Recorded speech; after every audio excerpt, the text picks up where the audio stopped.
Diffusé tous les jours de 10h à 11h du lundi au vendredi.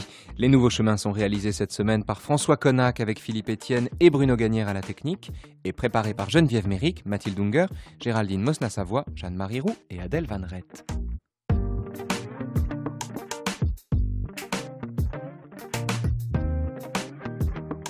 Adèle qui prolongera tout à l'heure à 10h50 une balade dans la pensée du grand philosophe américain Stanley Cavell, entre philosophie, théâtre et cinéma et en compagnie de Sandra Logier.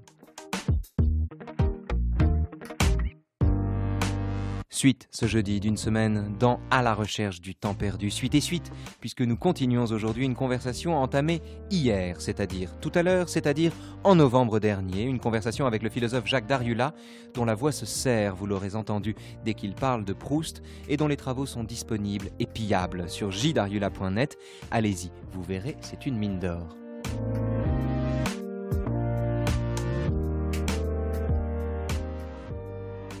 Marcel Proust est l'écrivain métaphysique par excellence qui traque sous la devanture des phénomènes l'essence divine de ses amours décomposés. Mais c'est également l'artiste qui sut, mieux que tous les autres, ne pas séparer tel ou tel personnage du lieu où il apparaît pour la première fois. De sorte qu'à la recherche du temps perdu accomplit à chaque page le tour de force de fuir ce qu'il appelle la tyrannie du particulier, mais au profit du singulier et non pas de l'abstrait, à l'image de l'oiseau invisible qui, s'ingéniant à faire trouver la journée courte, explorait d'une note prolongée la solitude environnante et recevait d'elle une réplique si unanime, un choc en retour si redoublé de silence et d'immobilité qu'on aurait dit qu'il venait d'arrêter pour toujours l'instant qu'il avait cherché à faire passer plus vite.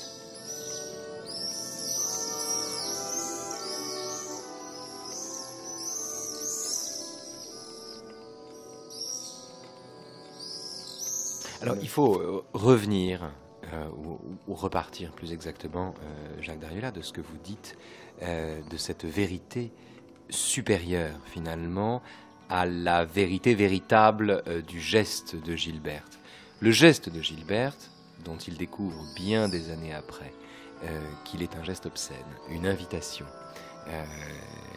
à des gestes obscènes, donc, dont c'est la vérité, dont c'est le secret.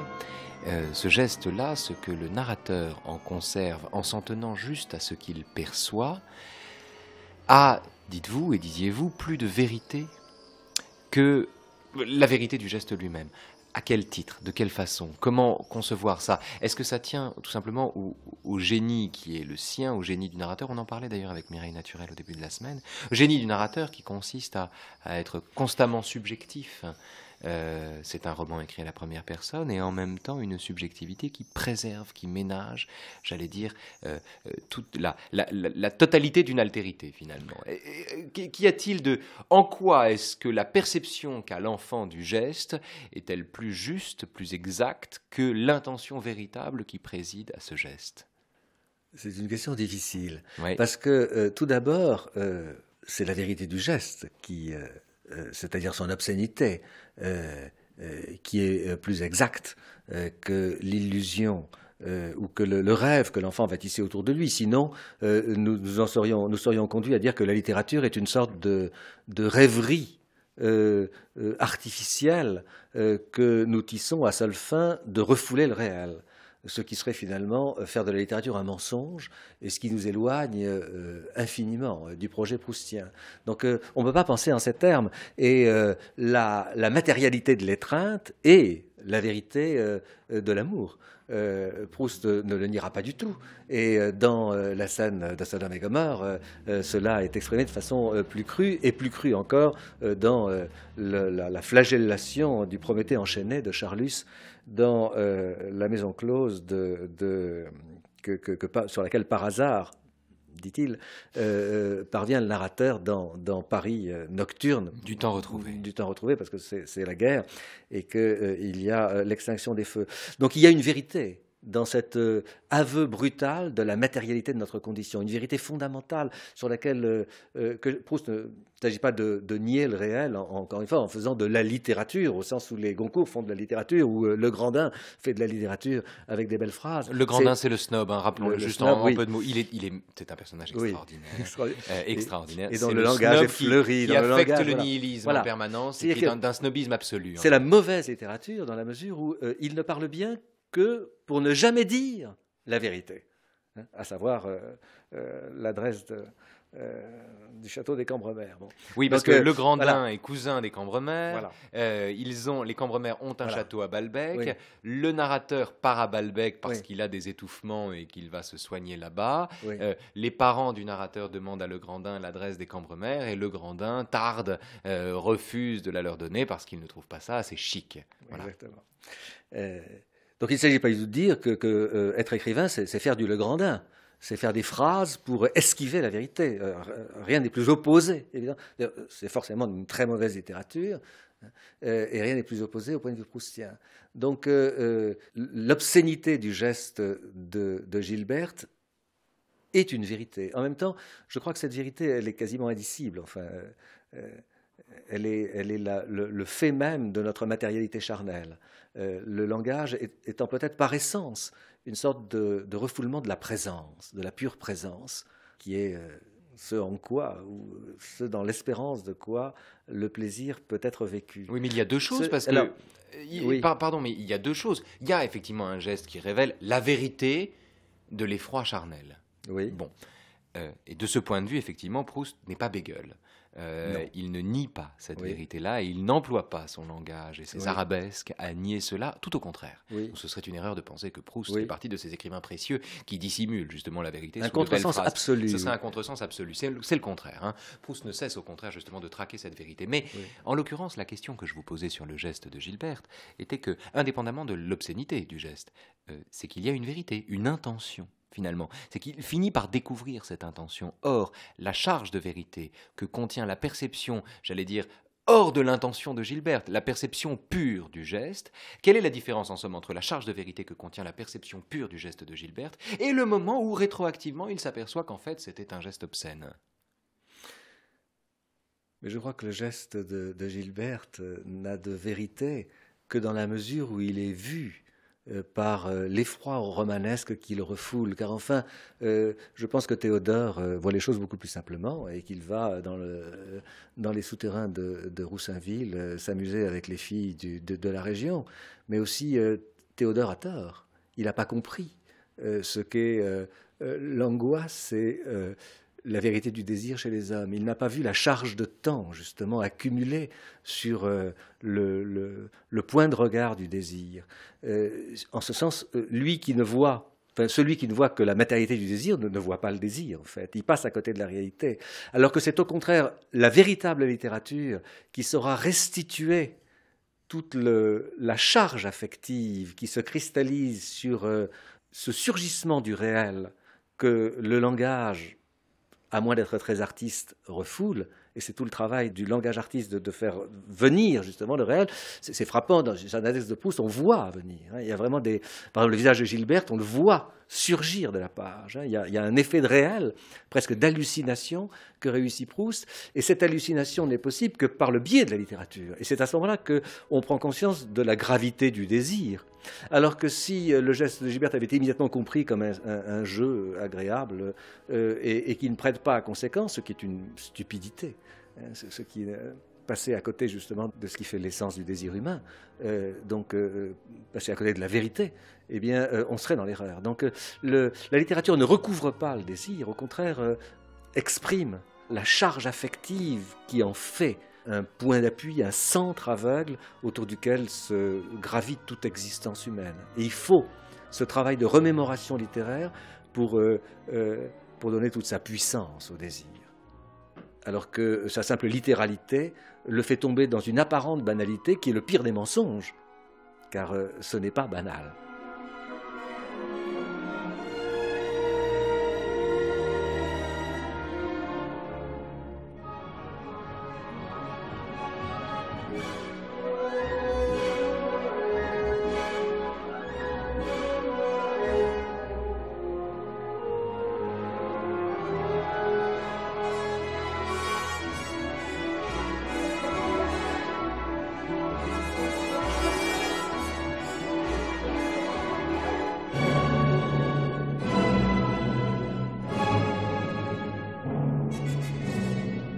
dans À l'ombre des jeunes filles en fleurs, le narrateur voit comme un hiéroglyphe. Vous avez parlé d'hiéroglyphe tout à l'heure. Hein. Je crois me souvenir, peut-être est-ce une recomposition d'ailleurs, mais de l'ombre justement de ces jeunes filles se découper sur l'horizon de la plage et dessiner comme des lettres sur l'horizon de la plage, disant finalement quelque chose de tout à fait incompréhensible et une incompréhension à l'intérieur de laquelle tout le désir du narrateur prend forme. Vous avez parlé de ces moments où les individus finalement se passent à côté, se ratent. On attend quelqu'un, on ne le voit pas, ou alors on est accompagné au mauvais moment, et donc on se rate. Or, il y a dans Les jeunes filles en fleurs un moment où un peintre, le peintre Monsieur Biche d'abord, Monsieur Elstir ensuite, peintre qui sait mieux qu'un autre fixer justement ce mélange de distance et de proximité qui fait le fond de la recherche du temps perdu, qui sait faire tenir le miracle des deux à la fois dans un même tableau. Donc ce peintre est également un familier des jeunes filles en question.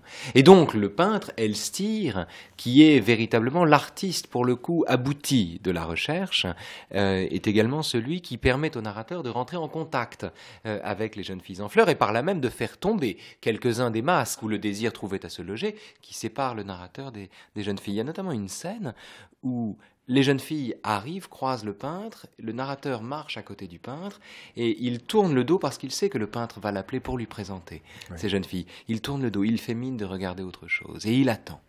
Et il attend le moment où, les salutations étant faites, Elstir se tournera vers lui pour l'appeler, pour lui présenter ces jeunes filles dont il lui avait dit qu'il souhaitait les connaître. Et puis ce moment n'arrive pas. Le regard d'Elstir il laisse entendre qu'on peut abolir la distance, puisque ce qu'Elstir sait en peintre, ce que le narrateur va ressentir lorsqu'il va rencontrer la petite bande, c'est que cette troupe encore mêlée, de laquelle peu à peu va se dégager. Deux figures, comme disons. une sorte de quintessence, oui, enfin... Une et demie. Oui, une et demie. Albertine et André. Albertine, enfin, bon, je pensais surtout à Albertine, tout de même si effectivement André sera un double intellectuel qui toujours est en superposition d'Albertine. Ce qu'elle sait, c'est qu'elles ne sont pas dissociables de ce milieu de ciel et d'eau de la plage de Balbec, et qu'elles naissent, pour ainsi dire, du paysage. Et par conséquent, le peintre voit toujours un visage dans la totalité d'un monde, d'un cosmos, d'un espace-temps, en fait, qui le réconcilie, en quelque sorte, si l'on parvient à rentrer dans ce monde, avec tout un entourage, ou qui le rend plus accueillant, je dirais. Spinoza. Pour connaître les choses dans leur singularité, il faut les inscrire dans l'ensemble auquel elles appartiennent.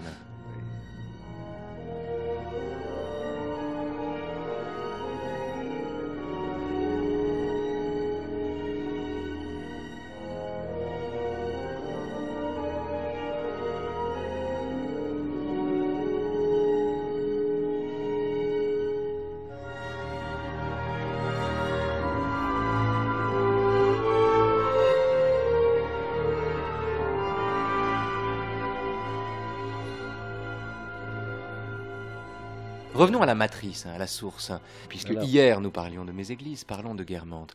Il y a donc cette alternative, le côté de Méséglise, lieu d'une promenade plus courte, occasion d'une distance infinie, où se trouvent en germe et en gestation bien des expériences que le narrateur fera plus tard, bien des conversions également, puisque au dépit qui est le sien, qui le fait frapper le blé avec son parapluie, correspondra plus tard la métaphore très poétique qu'il dira lui-même infiniment poétique de Xerxès faisant fouetter la mer après la défaite de Salamine. Donc il y a aussi un opérateur de conversion dans toutes les expériences qu'il fait du côté de Méséglise. Mais alors, du côté de Guermantes, que se passe-t-il ou que ne se passe-t-il pas? Alors, autant le côté de Méséglise est ouvert sur un vaste panorama, ce sentiment d'immensité de l'espace, avec le vent qui s'engouffre dans ce vide et les promenades solitaires, autant le côté de Guermantes, qui est un paysage d'eau, le père lui-même distingue les deux paysages, paysage de terre et paysage d'eau, c'est une promenade qui se fait dans un milieu beaucoup plus fermé. On imagine une sorte de tunnel végétal qui longe le cours de la Vivonne, on a envie de penser, qui donne l'idée d'une sorte de fleuve de vie qui va vers une source qu'on ne connaîtra pas, du moins tant qu'on vit subjectivement cette dimension de l'espace. En fait, c'est dans le temps retrouvé qu'on verra la source de la Vivonne, qui est un petit lavoir carré avec quelques bulles. C'est toujours lorsque l'espace logique il s'attend à y voir l'entrée des enfers. Et en fait, c'est un petit... Comme dans l'Antiquité, lac de l'Arverne. Et le côté de Guermantes, alors je crois, on passe par l'Église. Donc l'Église est en quelque sorte la grande initiatrice du côté de Guermantes, dans la mesure où la nef de l'Église, et là il faudrait s'arrêter assez longtemps, la nef de l'Église forme alors une totalité close, mais c'est une totalité qui n'est pas spatiale, c'est une totalité qui est temporelle. Et par exemple, les vitraux, alors il y a Gilbert le Mauvais, il y a les ancêtres des Guermantes, et les vitraux fonctionnent comme des images de lanterne magique, comme le Golo poursuivant Geneviève de Bramort dans la fenêtre de l'enfant, et se déformant sur les plis du rideau. Ça, c'est Combray, voilà, ça c'est le début. C'est l'enfant qui s'endort, voilà. Et on lui projette comme un film l'image de Golo poursuivant voilà. Geneviève de Brabant. Oui, image d'une chasse qui est celle à la fois du désir et du meurtre, jamais achevée, puisque dans la lanterne magique, les figures étant fixes, il n'arrivera jamais à rejoindre Geneviève de Brabant. Bien. Mais l'Église est elle-même une sorte de... Il utilise parfois le mot kaléidoscope, mais vraiment le mot juste, c'est la lanterne magique, et les vitraux fonctionnent exactement comme des images de lanterne magique, et on obtient cette même déformation des silhouettes, qui est, je crois, le propre de ce qu'il appelle... d'une formule qui m'a personnellement toujours frappé, dans le temps retrouvé, la perspective déformante du temps.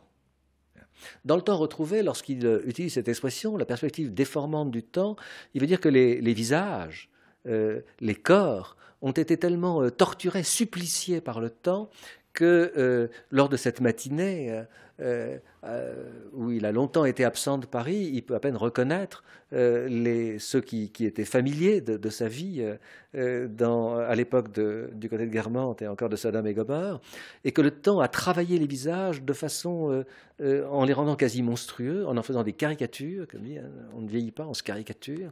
Il emploie le mot caricature, et aussi ce travail, cette malaxation par le temps de toutes les formes, eh bien, est aussi une révélation, parce que par exemple, on voit apparaître le visage d'une mère, le visage de la mère sous le visage du fils, ou un homme qui se disait très viril, tout d'un coup devient féminin, comme si le temps faisait apparaître tous les visages qui étaient enfouis.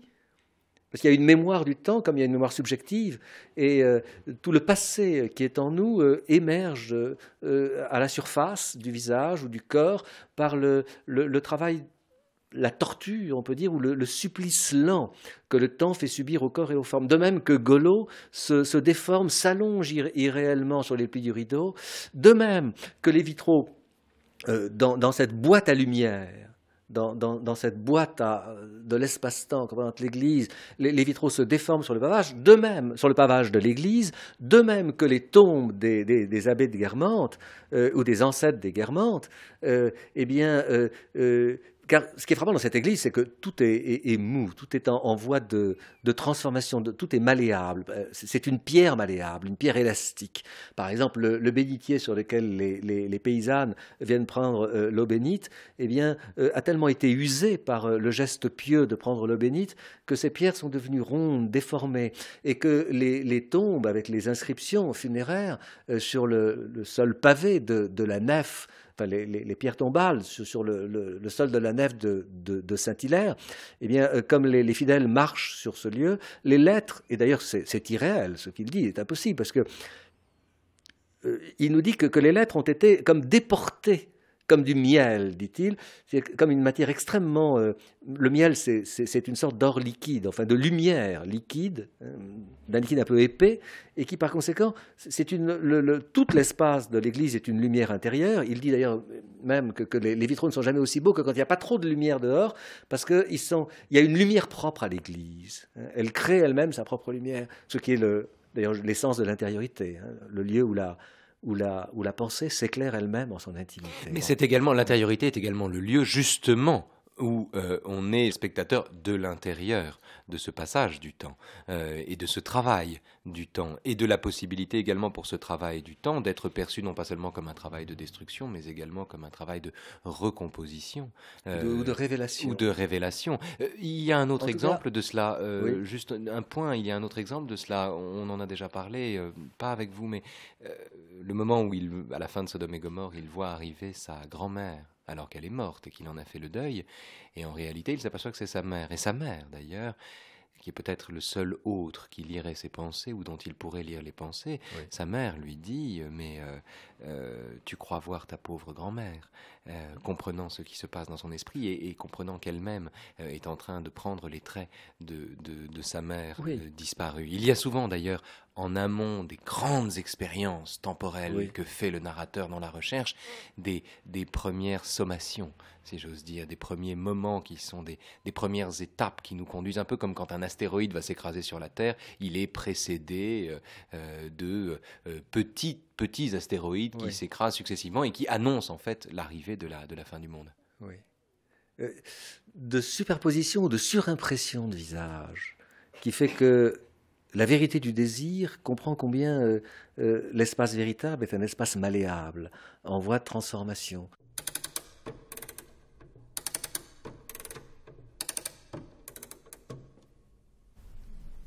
Que je l'aimais, que je la revois bien, notre église. Son vieux porche par lequel nous entrions, noir, grêlé comme une écumoire, était dévié et profondément creusé aux angles, de même que le bénitier où il nous conduisait, comme si le doux effleurement des mantes des paysannes entrant à l'église et de leurs doigts timides prenant de l'eau bénite pouvait, répété pendant des siècles, acquérir une force destructive, infléchir la pierre et l'entailler de sillons comme en trace la roue des carrioles dans la borne contre laquelle elle bute tous les jours. Ces pierres tombales, sous lesquelles la noble poussière des abbés de Combray, enterrés là, faisait au cœur comme un pavage spirituel, n'étaient plus elles-mêmes de la matière inerte et dure, car le temps les avait rendues douces et fait couler comme du miel hors des limites de leur propre écarissure qu'ici elles avaient dépassé d'un flot blond, entraînant à la dérive une majuscule gothique en fleurs, noyant les violettes blanches du marbre, et en deçà desquelles, ailleurs, elles s'étaient résorbées, contractant encore l'elliptique inscription latine, introduisant un caprice de plus dans la disposition de ces caractères abrégés, rapprochant deux lettres d'un mot, dont les autres avaient été démesurément distendus.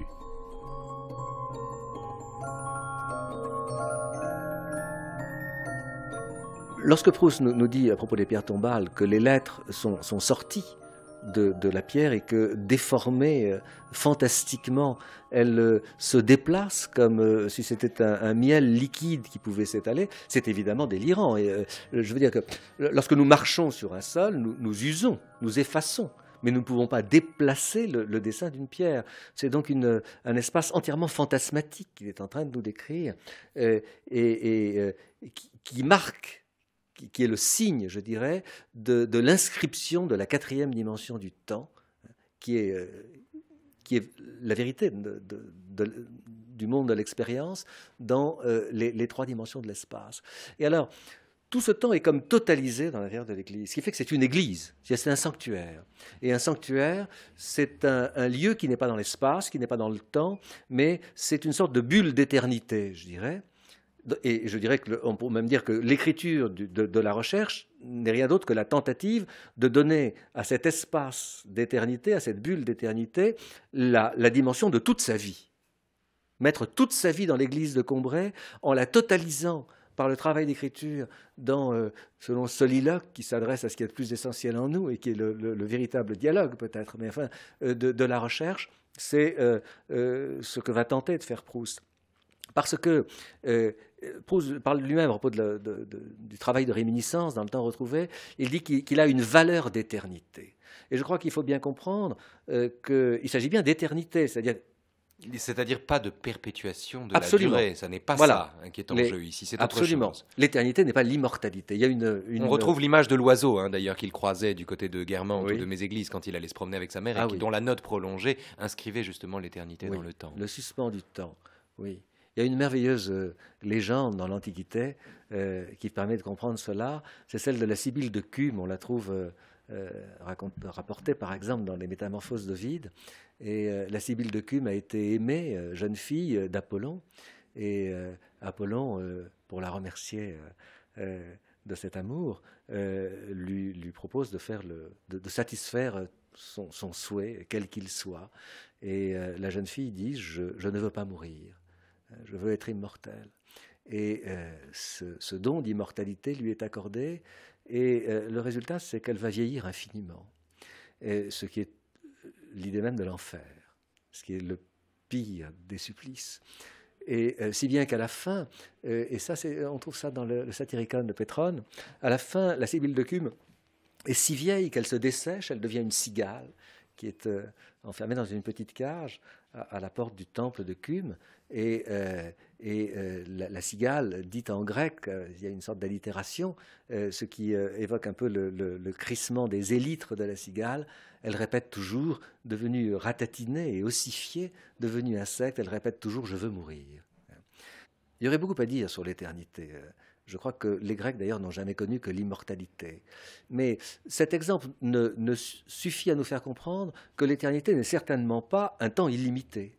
Je pense que si on donnait un temps illimité aux hommes, je pense que ça ne serait pas un véritable cadeau. Ça n'est pas non plus, et ça n'est pas non plus le temps de l'œuvre d'art, puisque même l'œuvre d'art, le narrateur prévoit qu'elle disparaîtra. Absolument. Quand bien même elle mettrait plus de temps que les hommes, oui. Il annonce à la toute fin du temps retrouvé, oui. hein, il dit, oui. même une œuvre d'art, fût-ce les oui. 1001 nuits, fût-ce le livre que je vais écrire, même une œuvre d'art disparaîtra. Et c'est une note dans le temps retrouvé qui est presque, enfin, qui est au même endroit, je crois, enfin, dans le texte, mais qui est au même endroit que le passage où il emploie cette expression de valeur d'éternité. Donc l'éternité n'est pas un temps qui se prolonge à l'infini, qui se prolonge à l'indéfini, il faudrait dire plutôt. Je pense qu'un tel temps serait celui de l'ennui mortel et qu'aucun homme ne serait en mesure de le supporter. Je crois que tous finiraient par, comme la Sibylle de Cumes, désirer la mort. L'éternité n'est donc pas l'illimitation du temps, mais plutôt le rassemblement du temps dans la totalité d'un présent. C'est la possibilité, donc c'est un acte de mémoire, c'est ce que fait la mémoire. C'est ce que va faire l'écrivain en étendant toujours davantage l'horizon de la mémoire. Il rassemble le temps dans l'unité d'une œuvre. Et c'est pourquoi il est important que cette œuvre soit circulaire, car il faut que ça fasse une totalité, car cette totalité, c'est exactement l'horizon de l'éternité. Mais bien entendu, dès qu'on sort de cette bulle, on peut sortir de l'église de Combray. On ne cesse de mourir. L'éternité ne nous sauve pas de la mort, mais elle nous donne le bonheur d'une totalité retrouvée au sein de laquelle la distance est abolie. L'éternité, c'est ce qui fait de la mort l'occasion, c'est ce qui explique que le caractère d'être mortel est une condition du devenir artiste. Ce qu'il conçoit comme éternité, ce qu'il envisage, ce qu'il pense comme l'éternité, permet de comprendre en quoi, et d'ailleurs c'est un lieu commun, il faut être mortel pour être artiste. Je pense que quand il écrit La Recherche, je pense qu'il est hors du temps. Il dit, je pense qu'il fait l'expérience effective de l'éternité, qu'il y a une expérience effective de l'éternité qui n'est pas dans un au-delà. C'est peut-être ce qu'il y a de plus bouleversant dans la révélation de Proust. C'est que le mot éternité a un sens, si j'ose dire, après la mort de Dieu. Bon, cette expression est très mélodramatique, mais dans l'horizon d'une existence qui est fatalement vouée à la mort, l'idée d'éternité continue d'avoir un sens, ce qui est quand même assez extraordinaire. Baudelaire, au sens littéral du terme d'ailleurs. Oui. C'est extraordinaire. C'est extraordinaire, oui. Et je crois, lorsqu'il dit je travaillerai sur ma table blanche, Françoise, qui sait faire la cuisine et sait faire la couture, saura ce que c'est que le métier d'écrivain, beaucoup plus que les intellectuels qui se font des idées prétentieuses sur l'écriture. Et elle saura que j'éprouve un grand bonheur. Elle respectait mon travail et elle connaissait mon bonheur. Oui, alors que les autres vous disent « Oh, mon pauvre ami, vous écrivez ce livre, mais quel casse-tête, mais ça doit être terrible, ça doit être ennuyeux, vous donnez bien du mal, disent les autres. » Et Françoise sera la seule qui comprendra qu'il éprouve en ces moments le plus grand bonheur qui soit possible qu'il nous soit possible de connaître, puisque il vit effectivement l'éternité. Je pense que c'est une chose qui paraît tellement renversante qu'on a du mal à le croire, mais enfin la force du texte montre la vérité de cette thèse. Et l'éternité comme sommation du temps, hein, comme totum simul, hein, c'est comme ça que saint Thomas définit l'éternité. Et alors là, d'un point de vue théologien, mais là, il n'y a plus aucune théologie. Il n'y a pas d'au-delà de la mort. Hein. Mais la mémoire authentique, pas la mémoire habitude, hein, qui n'est qu'une récitation, mais la mémoire authentique, c'est celle qui restitue toute la puissance d'un instant passé, l'odeur, la couleur, la singularité de l'instant dans sa totalité. Le bruit d'un carillon. Le bruit d'un carillon, le bruit de la petite sonnette. Nous avons ce pouvoir d'une mémoire authentique qui suppose, comme le dit Bergson, une distraction de la vie, qui suppose qu'on se prenne retrait de l'action, hein, pour laisser naître ces bouffées de passé qui vont revenir avec la puissance du présent et la puissance de la présence.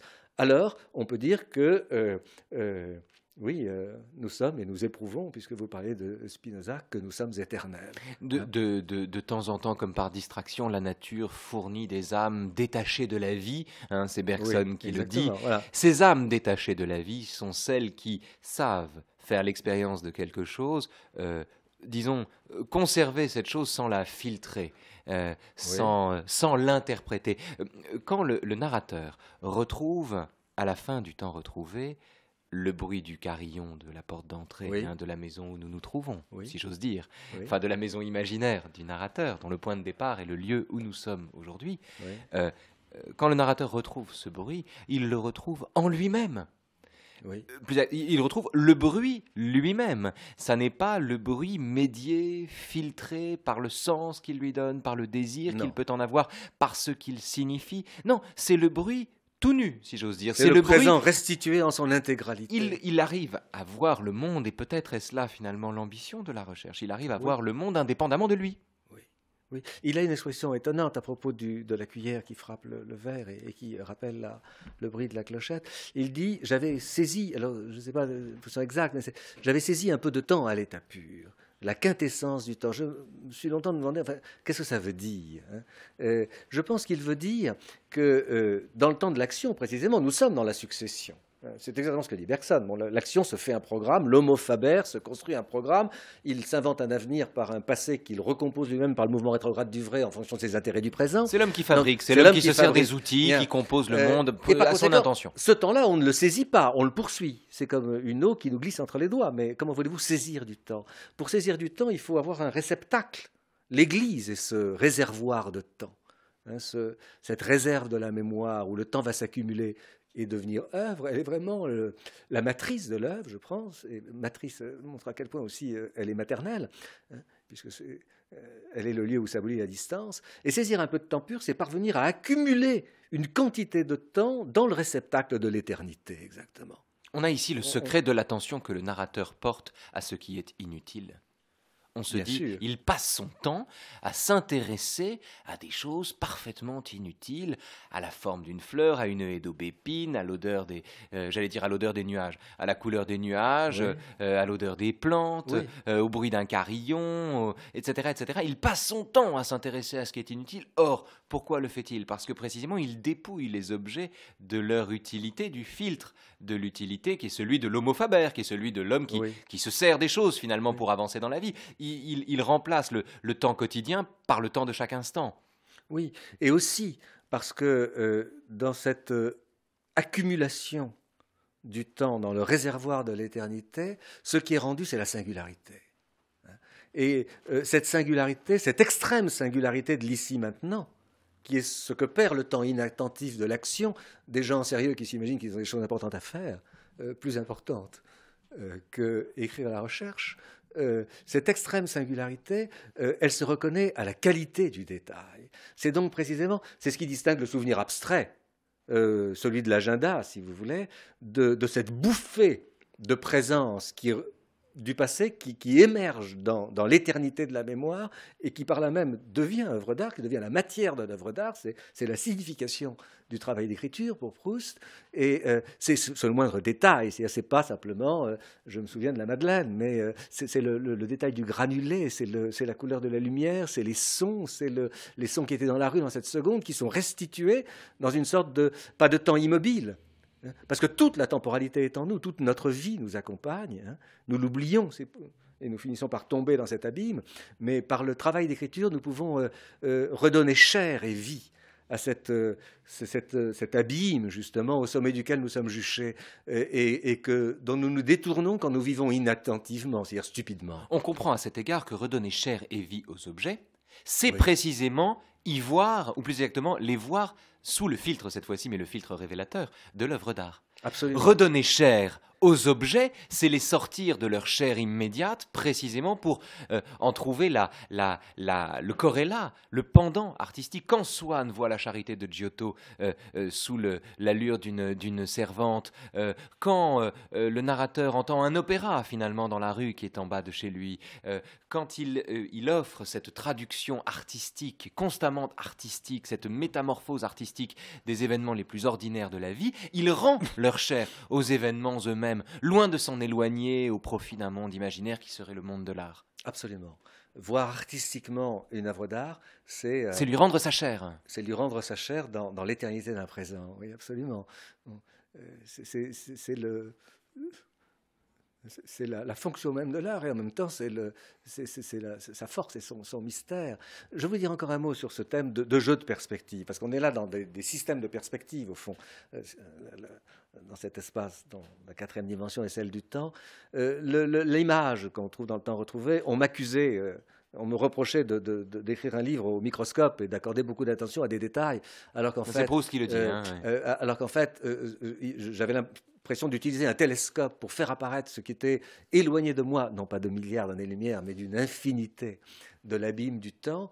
Cela vient aussi, bien sûr, de ce que la puissance de la résurrection, la mémoire résurrectionniste, c'est quand même ce dont parlait Baudelaire dans Le peintre de la vie moderne, c'est quand même ce qui est au cœur de ce qui fait, à mon sens, la vérité du geste qu'on a appelé esthétique, de la pensée esthétique telle qu'elle se constitue au XVIIIe siècle et qui parvient chez Proust à une sorte d'accomplissement. Mais le détail, c'est effectivement, on peut dire que la vérité est dans le détail. La force des textes de Proust, c'est jamais les idées générales, c'est la puissance de présence d'un détail.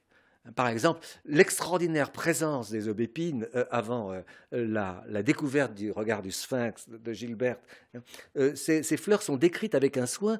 Alors effectivement, si on est extérieur au texte, on trouve que c'est trop long, que c'est de la littérature, qu'il y a trop de mots.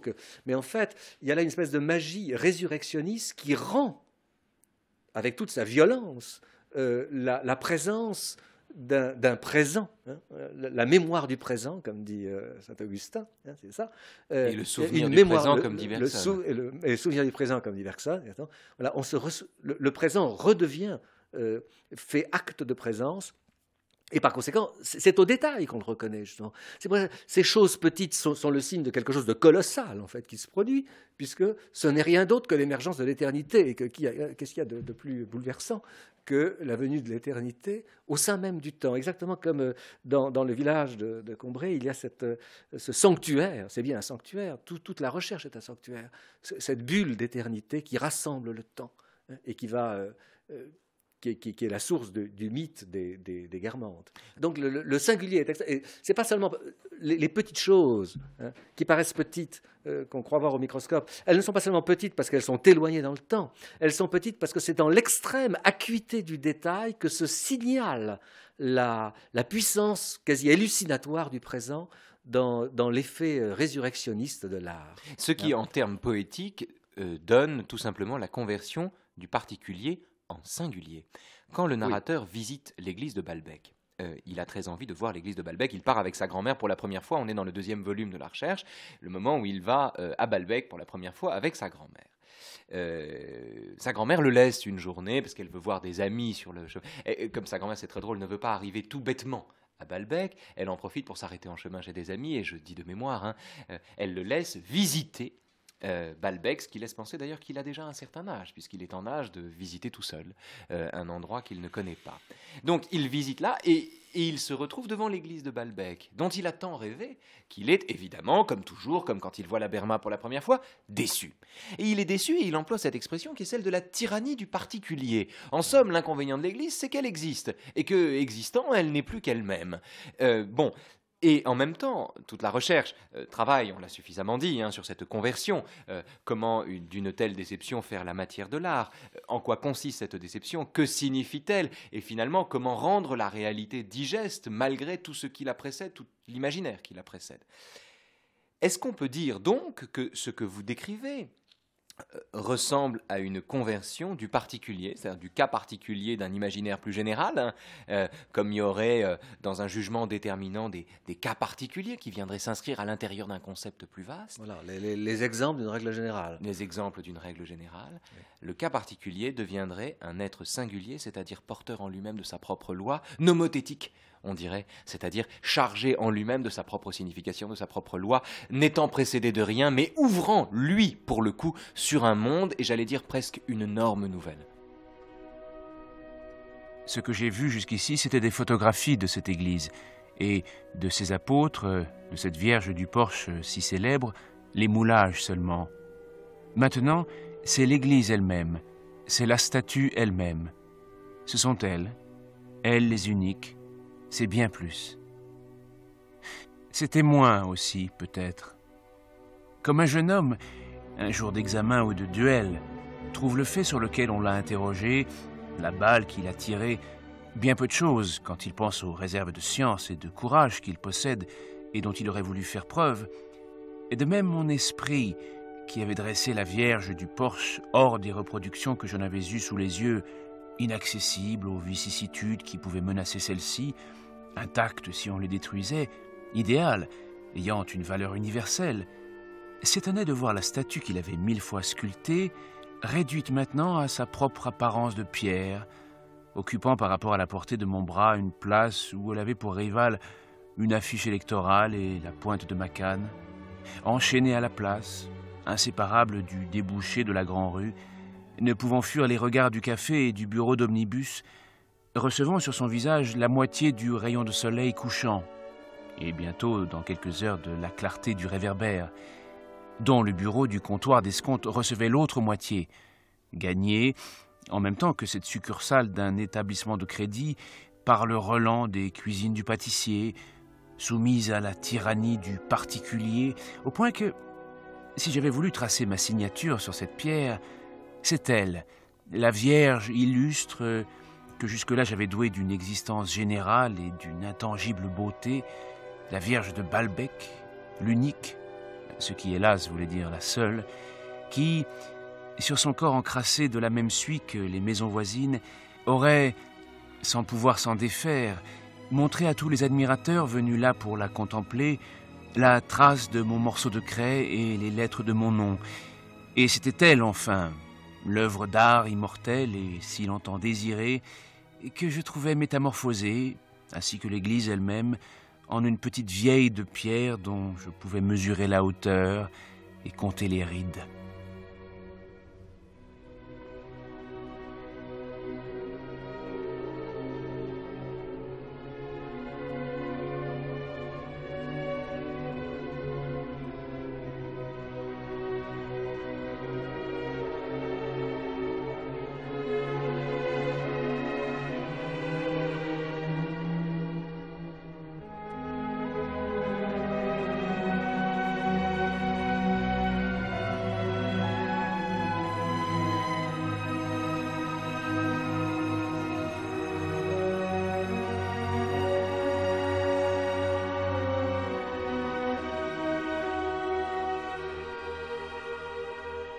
Ce qui est déçu dans la première rencontre de l'église de Balbec, où il attendait l'église persane que lui avait décrite Swann et qu'il imaginait entourée d'une tempête, ce qui est déçu, c'est l'exemple particulier, justement, c'est le particulier, mais il ne voit pas le singulier.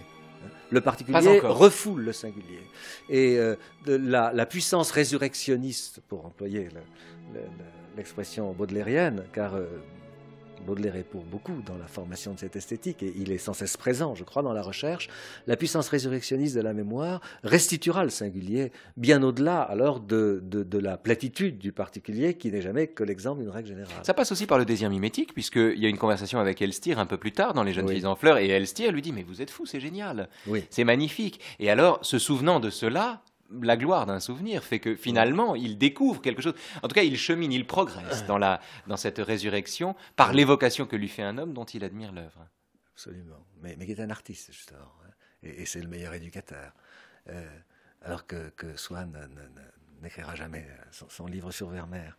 Si nous revenions à Guermantes maintenant, aux côtés de Guermantes, et ne pourrions-nous pas comprendre tout le côté de Guermantes comme une sorte de développement dans l'espace-temps de ce qui a été donné dans la totalité intérieure et intime de l'Église. C'est-à-dire, là, effectivement, il y avait vraiment deux côtés, puisque dans l'éternité, tout est proche. C'est-à-dire qu'il n'y a plus de distance.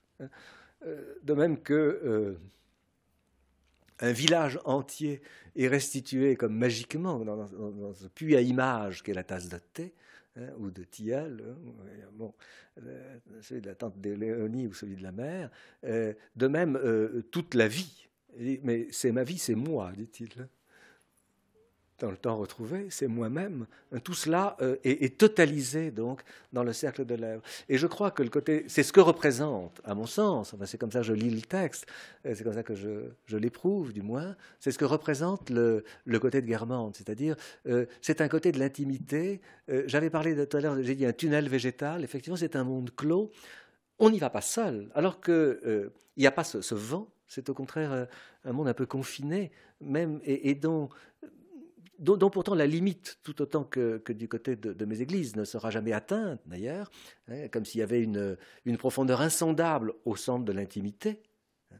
On n'a pas parlé de la crypte d'ailleurs, où il y a encore de la crypte de l'église, où il y a encore une pierre qui s'amollit et qui évoque un viol en fait.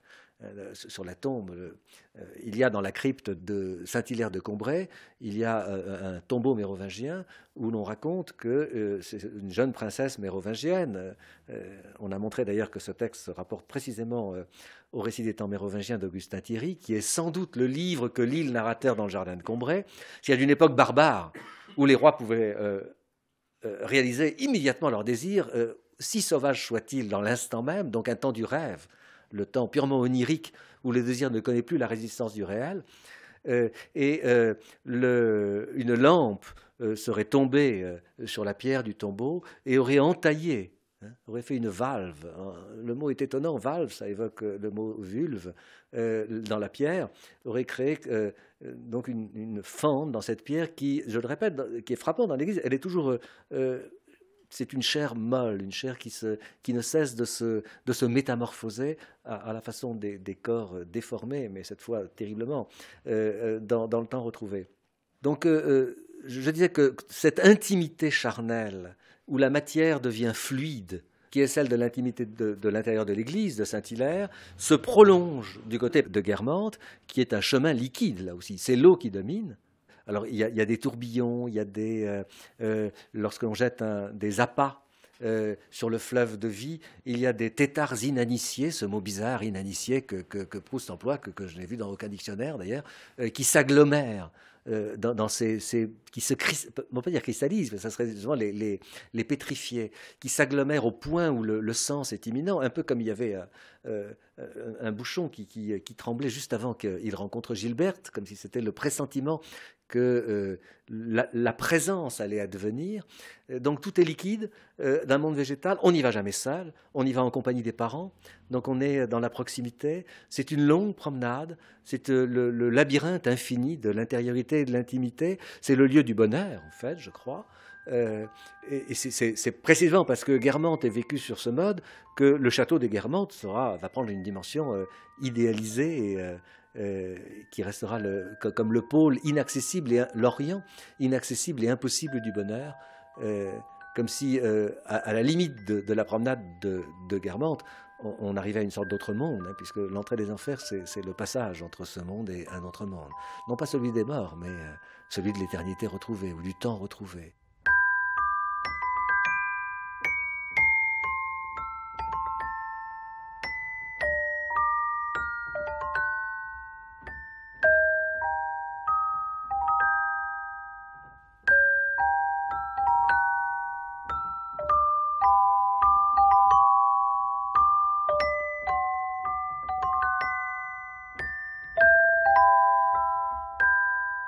Un grand, un vrai, un immense merci, Jacques Dariula, d'avoir passé ces quelques heures avec nous à Combray et avec les auditeurs de France Culture qui peuvent toujours, s'ils ont envie d'apprendre beaucoup de choses, se jeter sur votre site internet jdariula.net, sur lequel on trouve l'intégralité de vos cours et dont, à rebours des petites plumes jalouses de leurs droits et de leurs talents, vous appelez de vos vœux le pillage sans vergogne.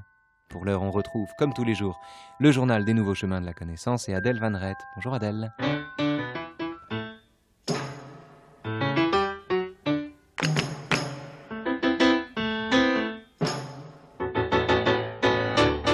Bonjour à tous, on quitte Combray, on quitte Proust pour continuer notre déambulation au sein de l'œuvre de Stanley Cavell, ce philosophe américain, penseur de l'ordinaire et des comédies shakespeariennes et hollywoodiennes.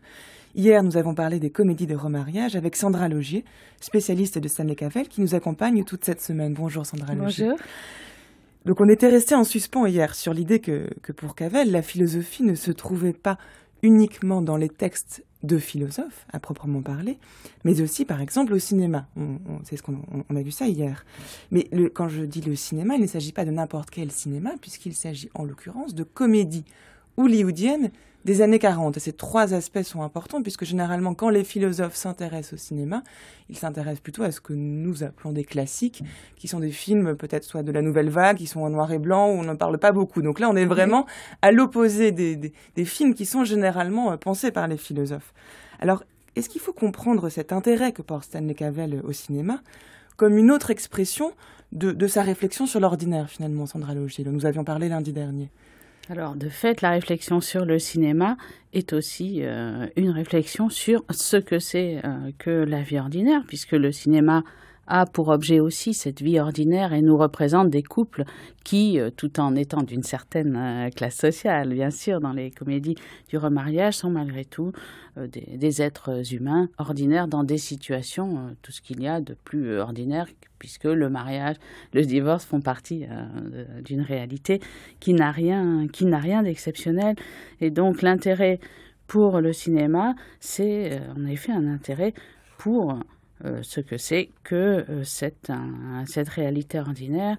Et d'ailleurs, dans son livre qu'il a consacré à ce qu'on appelle l'ontologie du cinéma, la projection du monde, un autre livre très important de Stanley Cavell sur le cinéma, Stanley Cavell examine la façon dont le cinéma lui-même est quelque chose qui nous ramène constamment à cette dimension ordinaire de notre existence. Et la pratique même d'aller au cinéma, pour lui, fait partie de cet intérêt philosophique du cinéma, le fait que le cinéma soit une pratique commune et qui, à l'époque en tout cas qui l'intéresse, de ces années 30-40, c'est une pratique qui est partagée par des millions de citoyens américains qui peuvent parler ensemble aussi, qui partagent ces films, qui font partie d'une culture commune. Et c'est cette culture ordinaire, culture populaire commune, qui est vraiment un des objets centraux de Stanley Cavell. Qu'est-ce que c'est qu'avoir un objet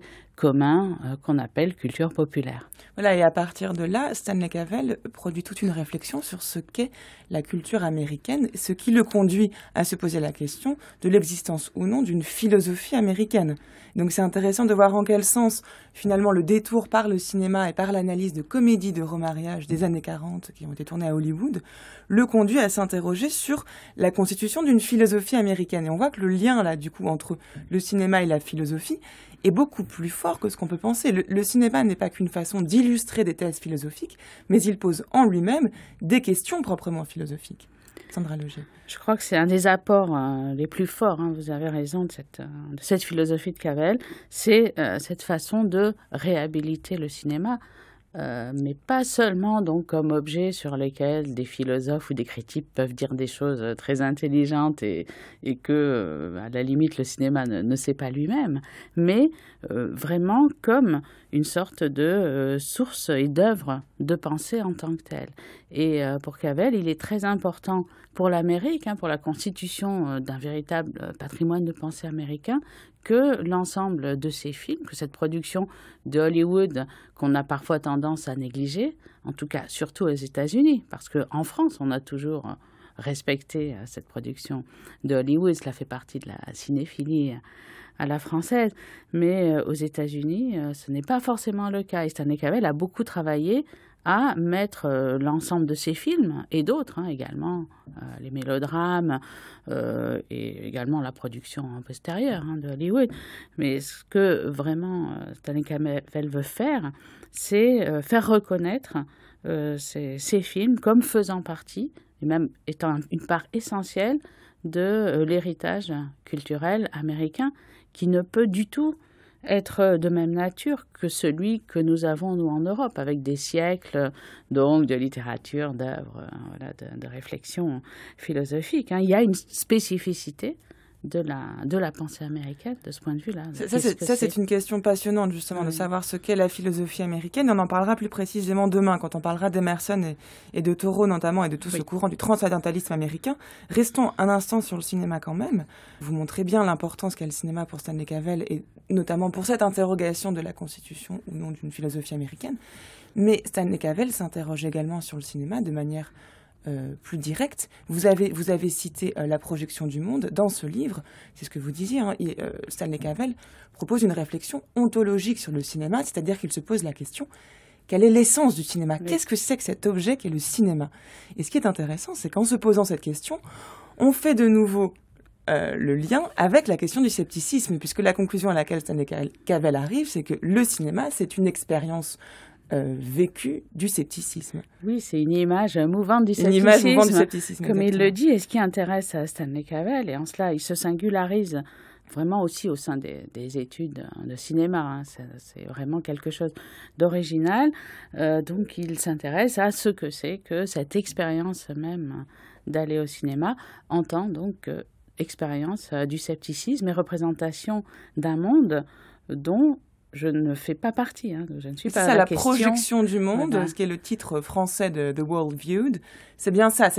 C'est un monde qui est tout à fait réel, mais où je ne suis pas. Et voilà. En cela, il est vraiment une expérience du scepticisme très forte. Et un autre élément assez puissant de l'analyse de Cavell, de ce rapport, cette expérience que nous avons du cinéma, c'est sa façon de centrer son analyse sur les souvenirs que nous avons des films. Ce qui l'intéresse, c'est la façon dont nous allons, par exemple, raconter un film, dont le film va être présent dans les conversations ensuite entre humains après avoir vu un film. Et donc, ce qui compte pour lui, c'est donc la réalité des souvenirs de cinéma. C'est-à-dire qu'un souvenir de film est pour nous aussi réel et aussi important, peut compter autant dans notre vie qu'un souvenir de notre vie vécue, et c'est cela qui l'intéresse. Voilà, donc pour surtout ce thème justement du cinéma comme étant la projection d'un monde passé, comme étant une image mouvante du scepticisme, je renvoie l'auditeur à La projection du monde, qu'on trouve chez Belin, mais qui est en rupture également épuisé. Je renvoie également l'auditeur à ce livre sur les comédies de remariage, À la recherche du bonheur, Hollywood et les comédies de remariage, qu'on trouve aux éditions du Cahier du cinéma, également épuisé, et à ce livre qu'on trouve chez Bayard et qui est encore disponible, qui s'appelle Le cinéma nous rend-il meilleur, et qui permet d'aborder toute la réflexion morale sur le cinéma, ce que nous n'avons pas eu le temps de faire aujourd'hui. Merci beaucoup Sandra Logier, on se retrouve demain.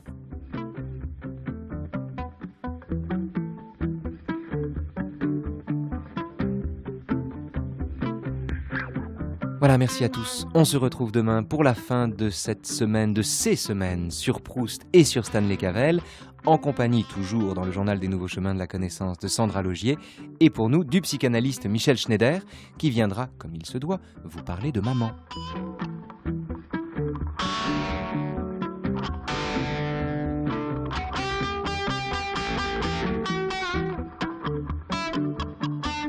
On se retrouve aussi sur Internet à toute heure du jour et de la nuit, où vous attendent bibliographies et téléchargements. –